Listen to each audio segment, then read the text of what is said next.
I've been consumed with being a graduate student. I'm studying our built environment and how to potentially design for a future that is not only sustainable but hopefully regenerative, in the sense that future generations will be facing resource depletion on a magnified scale, as well as people living right now will be able to successfully exist with the materials already in abundance without having to rely on energy-intensive infrastructure that may not be readily available or even economically feasible in the not-so-distant future.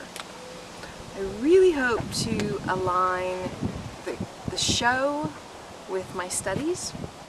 What types of issues are you thinking about right now? Oh, I think we need to understand that we are not separate from nature. It's not us versus the environment, but that we are nature, and we do have the potential to manage this planet beneficially, and that we're a necessary component in this planet's well-being. In order to make a significant paradigm shift, I think we need to be innovative and really creative. Now you're saying people need to recognize that they are nature in order to do what exactly?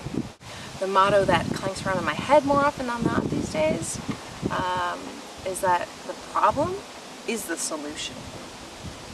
Meaning that if you take a closer look at our obstacles of pollution or unemployment, resource depletion, we can oftentimes find answers that have more to do with common sense than some sort of high-tech fix.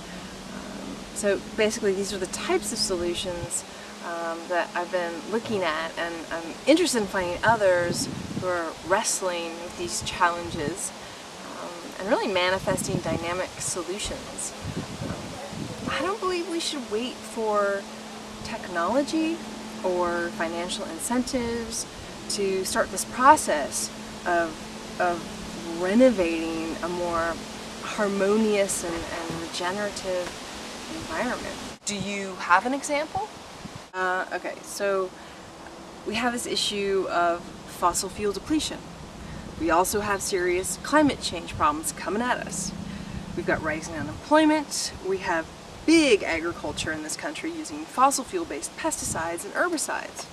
All these things are interconnected. Less than 1% of Americans are farmers. Perhaps we could start employing people to grow their own food locally.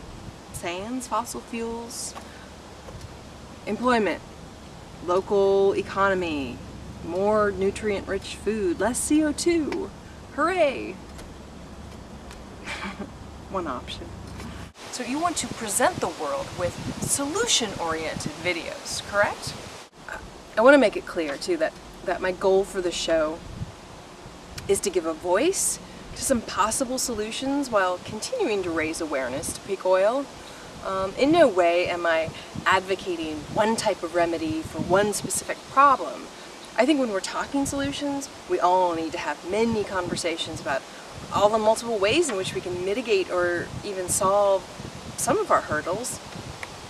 And from what I've gathered, there are many very cool people all over the globe who are asserting themselves in face of really gigantic environmental and resource problems, such as there's urban farmers growing food on rooftops. There are transition towns, communities who are actively working together to become more resilient in lieu of living with less energy-dependent machines. There are relocalization groups. People are reskilling themselves to become more resilient in this energy descent. People who are recovering older and forgotten building techniques, which require less dependence on these faraway manufactured materials and utilizes more local things and people. People who are investigating and actually implementing community-based solutions such as time banking and local currencies. The list goes on and on and on and on. Now, is this show meant to be more political and didactic as well? I think it's less about showcasing rebellion and more about presenting options for really healthy resilience. And it cannot be denied that this revolution is already underway and has a great deal of momentum. Also, it's cool that most of us can get involved in this on so many different levels, and it's no longer relegated to simply recycling. There's a lot of really profound changes taking place, and these surges of redesigning our future are really in need of a stronger network of people getting involved. What do you see as an obstacle to the many changes we need to implement? I think we all need to recover our sense of community. And I feel like it's been degraded by our very fast-paced technological lifestyles and our independent culture. I mean, don't get me wrong, I love the computer and I love how it's been this tremendous vehicle for incredible information distribution, but I'm aware that a lot of us don't know our neighbors and have a really hard time connecting with those around us. I think though that we will learn to reintegrate our lives with each other. I mean, it wasn't so long ago that we stopped doing just that, and probably won't be so long into the future when we'll need to rely on each other more regionally. Any last comments? Well, I guess to wrap it up, I see this point in time as being really crucial for us all to invest in looking at unfamiliar solutions and get acquainted with ideas and techniques for moving successfully into the future. I mean, we currently have this incredible opportunity to reinvent a really thriving, equitable world, but we need to be thinking about practical solutions and not just fixating on the problem.